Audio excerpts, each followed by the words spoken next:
आणि याच देही याच डोळा पाही मोक्षाचा सोळा. आता जीवाचा उद्धार झाला पाहिजे जिवंत असताना, अशी तळमळ बापूजी पाटलाला लागली.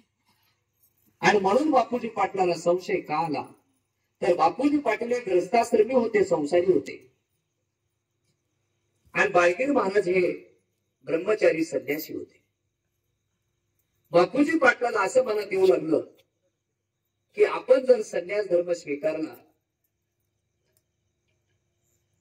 किंवा ब्रह्मचारी व्रत पालन करून सगळं ग्रस्ताश्रम सोडून देऊन जर महाराजांच्या सोबत राहिलं तर माझं निर्वाणेचं सुख मला मिळेल, अशी तळमळ बापूजी पाटलाला लागली होती.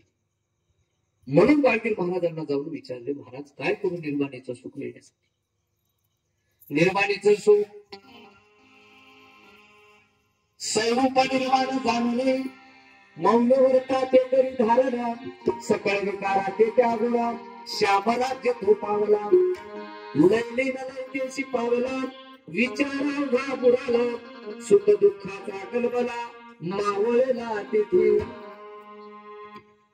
शेवटचं सुख हे ज्यावेळेस निर्वाणीचं स्वरूप त्याला कळेल, निर्वाणीचं शेवटचं सुख, ज्या सुखाची तळमळ लागते.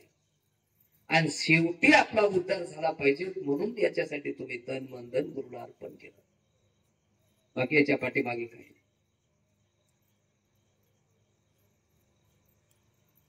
मौल्यवर ते करी धारणा, शेवटचं सुख तुम्हाला